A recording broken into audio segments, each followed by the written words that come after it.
Mid-meeting, I realized I could suddenly hear the CEO's thoughts.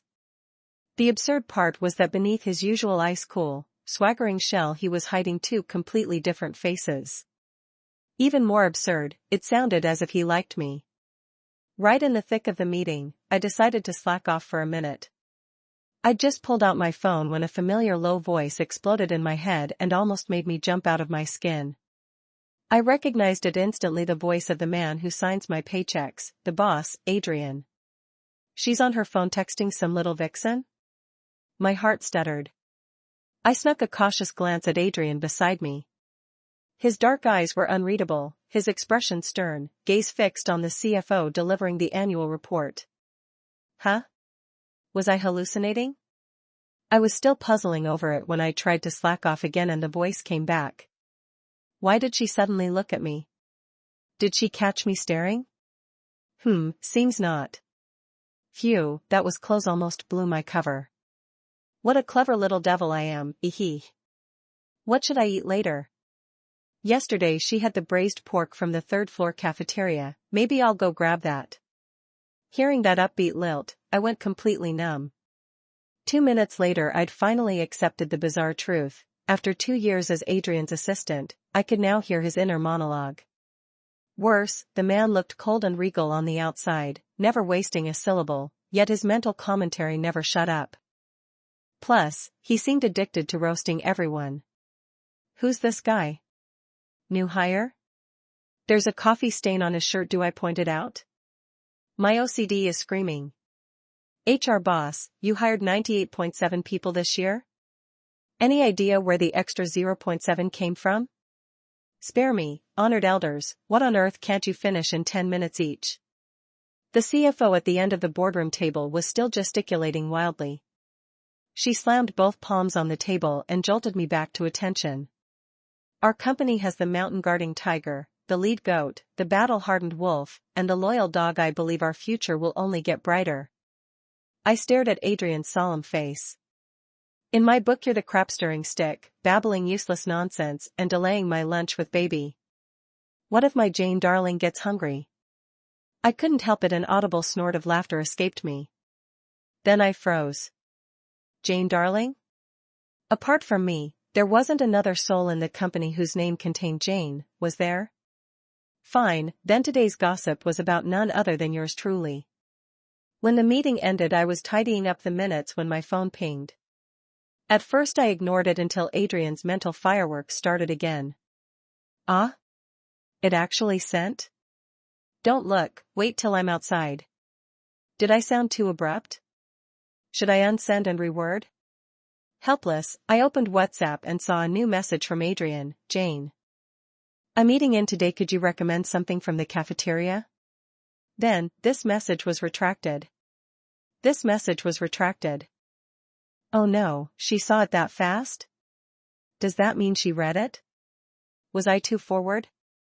She's staring, did I scare her? Retracting is so embarrassing, ugh, I wish the earth would crack open and swallow me. Why hasn't the planet exploded yet? Adrian flicked one glance at me, then strode out of the boardroom in his glossy bespoke Oxfords like a small startled animal fleeing danger. I curved my eyes into crescents and called sweetly, Blackwood must be hungry too, shall we grab lunch together? As she read my message instantly. She's asking me to eat. She cares. Is my hair messy? Any lint on my suit?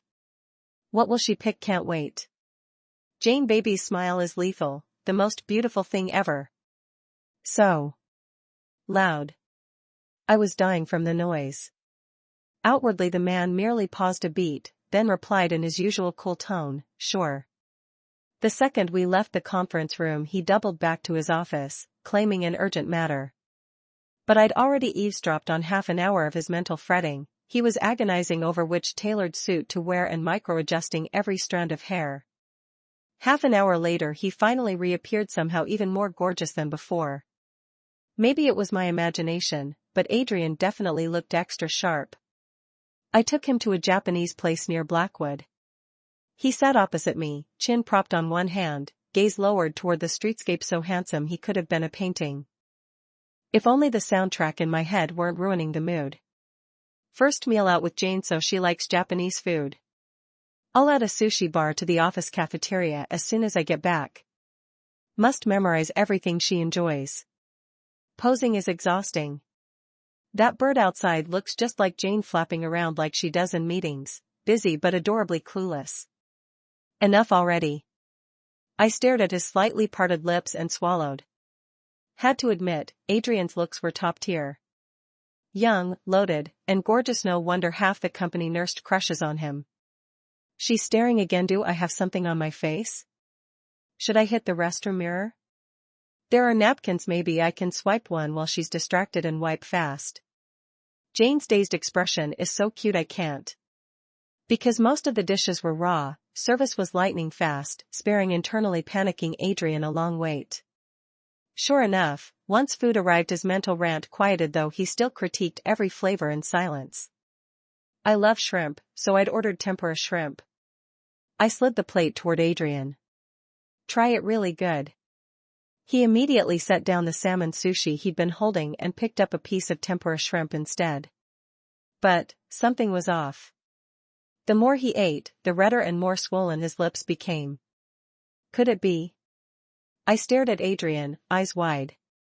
Adrian, have you ever had shrimp before? Adrian paused, then shook his head. Never. Aren't they supposed to taste like nothing? My brain short-circuited for a second, then exploded. Oh my God, Adrian is having an allergic reaction. Stay calm. As a seasoned executive assistant, Adrian's dependable right hand, I have to keep my cool. Calmly, I took his hand. Let's go. She's holding my hand. What's she doing? I'm so nervous, so excited. Is this our first time holding hands? It's so sudden. Should I take a picture to commemorate it? Wait, why does she look so serious? Is my hand not nice to hold? Impossible. I work out every day. Does Jane not like muscular guys? Maybe I should cut back on the gym. Adrian's face was placid, but inside he was a fireworks display. I was speechless. Adrian, haven't you noticed? Noticed what? You're having an allergic reaction. For I drove Adrian straight to Eastbrook.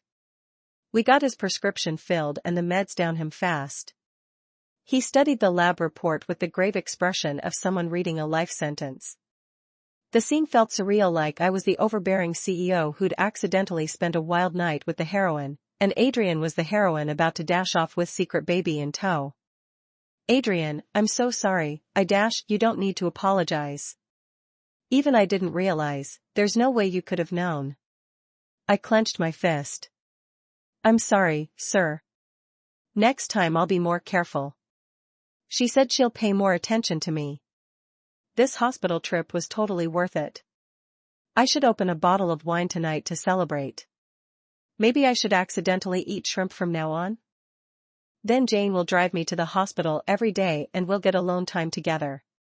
Yes. I'm a genius. Do you even hear yourself? I froze, then gripped Adrian by the shoulders and looked him dead in the eye. Adrian, allergies are dangerous. Don't you dare have another one. After a long moment, I heard the sulky echo in his head. TCH. 5-inch Jane? What did you just say? I didn't catch it, can you repeat it? Jane? Huh? Oh, sure. I was still replaying yesterday. It had completely rewritten my worldview. After we parted at the hospital, I hadn't heard Adrian's thoughts again. Maybe the ability had some trigger or range limit? Jessie glanced around, saw no one, and yanked me down into her chair. Spill. After the meeting yesterday, why did you ghost me? She clutched her chest in mock agony. Do you know how long I waited at the lobby? 30 minutes. Half an hour of freezing wind.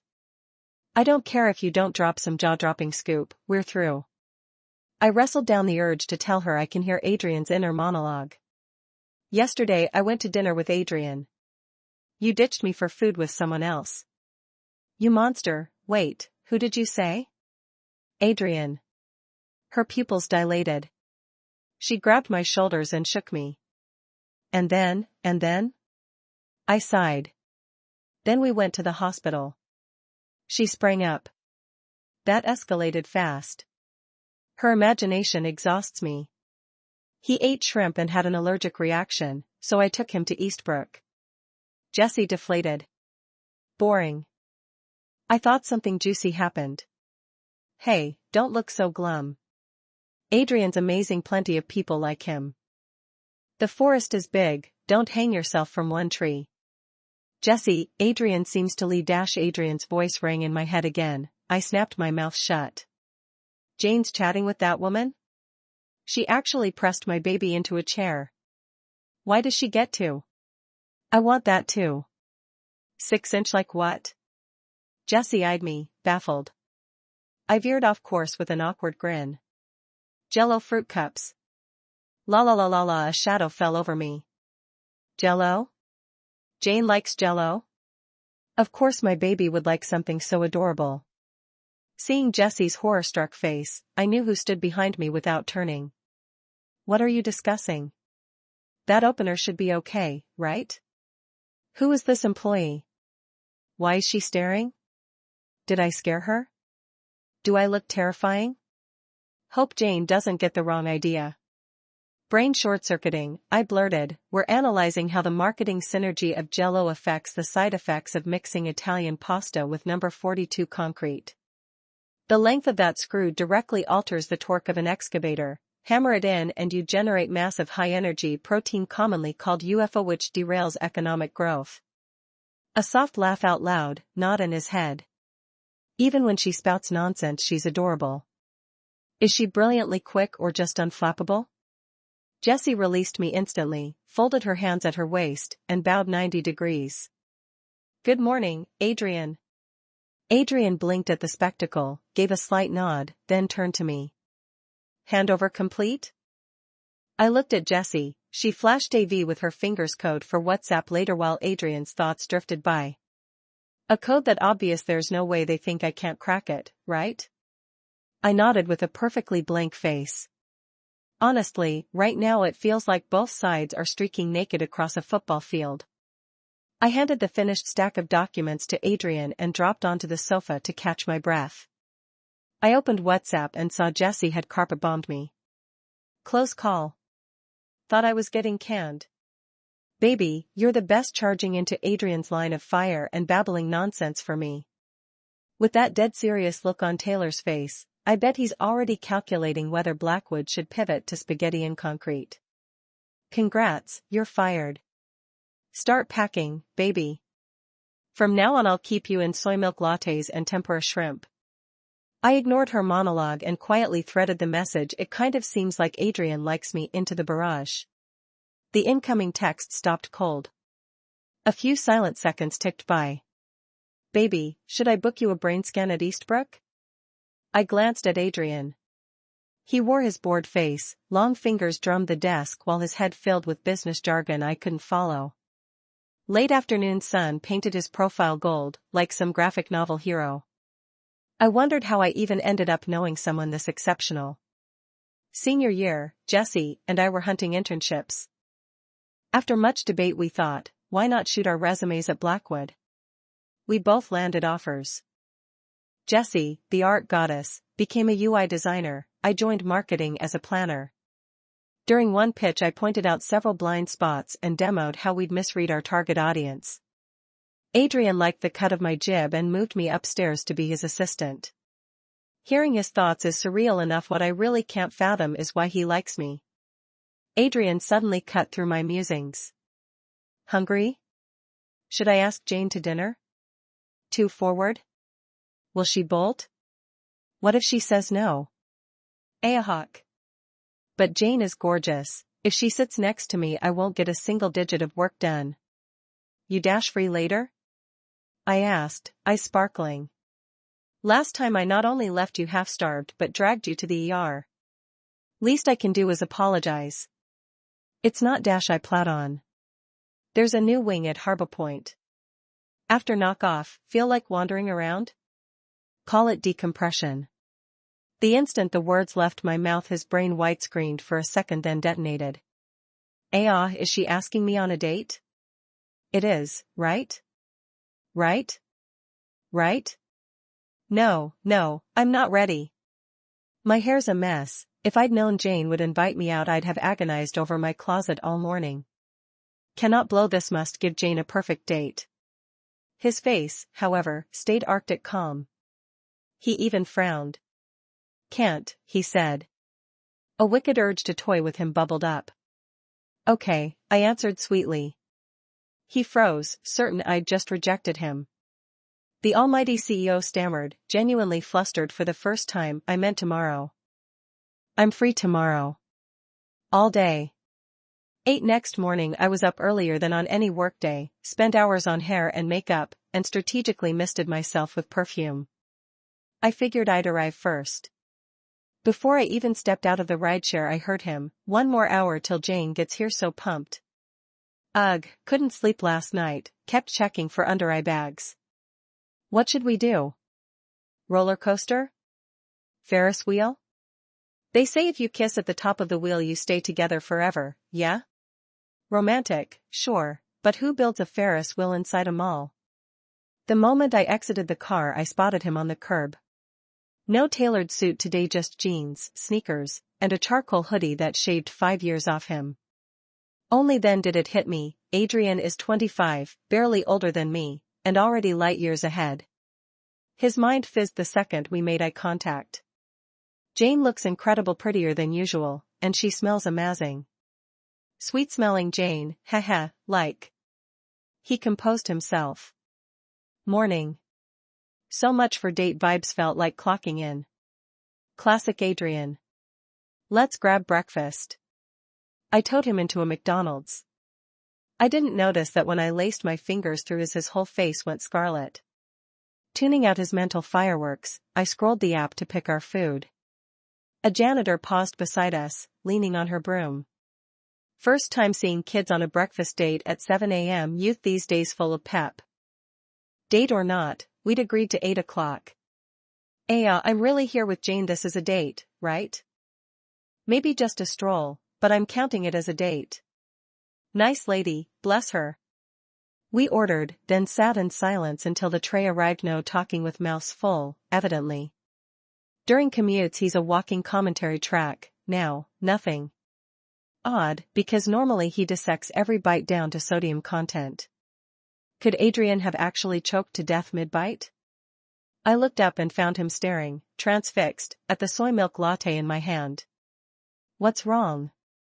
I was clueless. He's allergic to soy now? He pointed at the cup in my grip. That one's mine. Then he indicated the latte on my right. That one's yours. Now it was my turn to panic. Indirect kiss. Inside Adrian's head, a matching cheer exploded. Yes, indirect kiss. Does this count as me kissing Jane outright? And no, I mean, if it bothers you, I can order another one right away. I honestly wanted to swallow the entire latte, plastic cup and all. I don't mind. Adrian took the latte from me, pressed his mouth exactly where mine had been, and sipped lightly. What am I saying? I sound like a creeper. What am I doing? Why did I just drink? Am I an idiot? This is straight up terrifying. Huh? I was frozen too. But I'm the CEO's assistant, I'm supposed to stay unflappable. Keep calm. Absolutely calm. Yeah, right, who on earth could stay calm after that? My brain had already short-circuited. 9. The mall doesn't switch on any rides at dawn, so Adrian and I power-walked lap after lap in dead silence. Fine by me, today's WhatsApp step count crown is mine. After 10, the attractions finally hummed to life. We headed for the arcade. When the cashier heard we wanted 1,000 arcade tokens, her eyes ballooned and the sleep vanished from her face. After my gentle persuasion, buy more later if we need them. We settled on 100. Several hours in Adrian's single-minded assault on every machine later, I emerged hugging an oversized teddy taller than I was. Jane looks like she'll tip over any second, so dangerous. I regret everything, stupid bears blocking my view of gorgeous Jane. Is this what they call shooting myself in the foot? How come it gets to snuggle her and I don't? Unfair, what?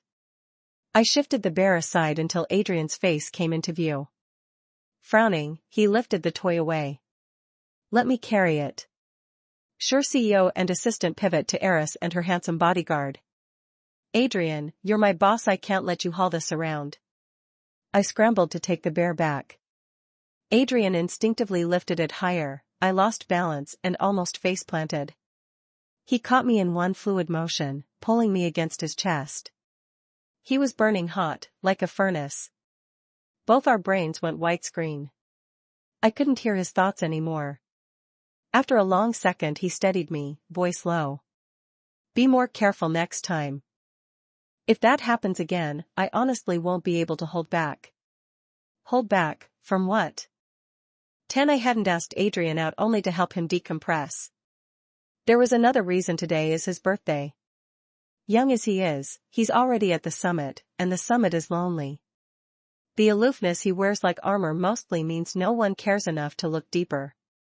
I wanted outside the employee handbook, as a friend to celebrate him. I'm grateful for this bizarre gift that lets me hear his real thoughts, lets me know what he truly wants. We played until dusk, then I dragged him toward Riverside like a conspirator. Wind's brutal, please don't let my Jane catch a cold. The moment I heard that, his jacket landed on my shoulders. I glanced at my phone, then at shirt-sleeved Adrian beside me, and grinned wickedly. Count down from 5. 5, I began. 4, he echoed, puzzled. 3, Adrian said. 2, I thought, I like you too. 1. Happy birthday, Adrian. Behind me, a sky-filling fireworks display ignited, blooming in every color. I'd researched the timing, thank heavens nothing misfired. I looked into his eyes. No fireworks reflected there, only me. What is it? I tilted my head, taking in his dazed stare. Don't tell me he's allergic to fireworks as well. Jane. Whenever he says my name like that, mental fireworks are coming. Jane. Wait, that wasn't in his head, he'd spoken aloud. I love you. 11. I more or less rolled home, too wired to sleep a wink. Feeling like roadkill, I texted my supervisor for a sick day. Jesse heard I hadn't clocked in and called instantly. What's wrong? The boss said you're under the weather. I'll come take you to Eastbrook in a bit. She hung up before I could protest. I'd barely flopped back onto the sofa when the doorbell rang. Jesse couldn't be that fast. Puzzled, I padded into the living room and Adrian's voice echoed in my skull. Did I scare her off yesterday? She skipped work? Today I have to be perfect. If it doesn't work, I'll just what? Before I knew it, I'd opened the door. Adrian stood outside. I faked a cough. Adrian? What are you doing here? Visit when sick, he said, stepping past me with those long legs, heading straight for my kitchen. Only then did I notice both his hands were loaded with shopping bags. Hands folded on my lap, I sat primly on the couch and watched dish after dish appear. Turns out his cold facade hides someone tender and meticulous. He prepared a feast of everything I love, all within arm's reach. He dipped a ladle, carefully filling my bowl with soup. Stray strands of hair brushed his brows, his lips pressed into a line, the rolling knot of his Adam's apple utterly tantalizing. He was absurdly good-looking. Was Adrian some succubus dispatched by the village council? Before, I always felt that Adrian and I lived on different planets. Making it far enough to become his assistant felt miraculous. Young as he was, he already towered over everyone our age, decisive and swift. His family's pedigree kept mortals like me at arm's length. While I was just a regular person who lucked into landing a job at Blackwood after one decent interview. What on earth could he possibly like about me? If you feel up to eating, have a bite or two. His voice actually sounded aggrieved. I was about to reply when my phone exploded with pings, the beeps flooding the hushed room. No need to look, it had to be Jesse the maniac. Probably gossip blaster mode again. But the moment Adrian heard the notification chorus, his composure cracked. It couldn't be that little imp who was texting Jane during the meeting, could it? Is he after my Jane too? Outrageous. Jane's sick, I'm the only one allowed to care. Everyone else go away. Away. Away. Whimper, what if Jane picks him over me? After all, I'm the one who scared her into this fever, so noisy. I feigned surprise and tapped the chat bubble. Oh my, why did Jessie blow up my inbox? Wait, she's outside my door? I glanced at Adrian eating quietly and muttered a silent prayer for Jessie. 12. The door took 2 brutal knocks, then Jessie's bandit voice roared, Janie babe, I'm here. I set my chopsticks down and started to rise, but Adrian beat me to it. I'll go. I mentally lit a candle for Jessie. The lock turned, the door swung wide. The face Jessie saw wasn't supposed to appear outside quarterly board meetings. She deflated, stepped back, double-checked the apartment number, then deadpanned, Blackwood, are you breaking and entering? Adrian flipped the deadbolt open. You're here to visit when sick, right? Perfect, we're eating, join us. Jessie's legs moved like rusted robots. She plopped beside me and drilled holes into my skull with her stare. I shifted on the cushion, forced a grin, and parked a chunk of braised short ribs in her bowl. Don't you love these? Adrian's cooking is amazing taste. Adrian ate another bite, glanced at his watch, and told me, there's something urgent at Blackwood, I have to go. I hope you'll give me your answer later. 13. The instant Adrian left, both of us exhaled like balloons. Jessie gnashed her teeth. Sick? You look lively to me. Sneaking gourmet meals behind my back, doesn't your conscience ache? Hope you'll give me your answer. What answer? Spill. Everything. Now. I immediately switched to appeasement mode, shoving another rib between her teeth. She chewed contentedly, eyes slitting. I seized the moment. Let me explain, I didn't mean to hide it, I just haven't processed it yet. He suddenly said he likes me, and I'm kinda. He's a CEO of a listed company, he's seen every kind of beauty. I'm not stunning, have no dazzling talents, nothing worth mentioning. Jessie stared, baffled. That's it? I nodded. She sighed, patted my shoulder. You like him too, huh? Why do you always undersell yourself? Jane, you don't have to weigh whether you're good enough, you only need to know you're worthy. If you really want to know why Adrian likes you, ask him outright. The real question is, what do you feel? Do you like him? What do I feel? Yeah. I like him. I was just too chicken shit to say it because of our job titles. Ever since I started hearing Adrian's thoughts, I've been eavesdropping unfair to him. Maybe I should let him know I like him too. 14. Adrian asked me out again. This time he came to pick me up. I figured he was here to collect that answer. If I push her like this, will she panic and reject me? But Jessie said if I don't force the issue, she'll never face her feelings. Sorry, Jane. What? That traitor. Jessie switched sides the second she left my apartment. He drove me to the coast. The sun was slipping into the ocean, the breeze cool, only a few couples lingered on the rocks, cuddling. After sorting my thoughts, I drew a deep breath. Adrian, before I give you my answer, let me ask one thing. What do you like about me? His eyes sparkled, laughter lining them. Don't you think you're adorable?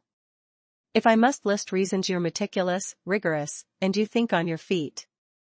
My face burned, no one had ever praised me so solemnly to my face. Embarrassing. But I don't need a reason to love you. Whether you're clumsily apologizing after spilling my coffee, or dozing off while compiling Blackwood data at 2 a.m., or munching like a blissful hamster dash, all of it is cute. Adrian, I like you. The moment the words left my mouth, my head buzzed. He froze, but his inner monologue detonated. Jane likes me? She actually likes me? Am I dreaming? Aw, excited, gotta do something. Jane's so cute, want to hug Jane. He looked so adorable I couldn't help it. I tugged his tie and, on tiptoe, kissed him. He snapped out of it, lifted me onto a nearby rock, and we made out under the blazing sunset until stars freckled the sky. Later, I never told a soul that I can hear Adrian's inner voice. That secret belongs to the reticent gentleman and the shy miss who excels at running away. The end.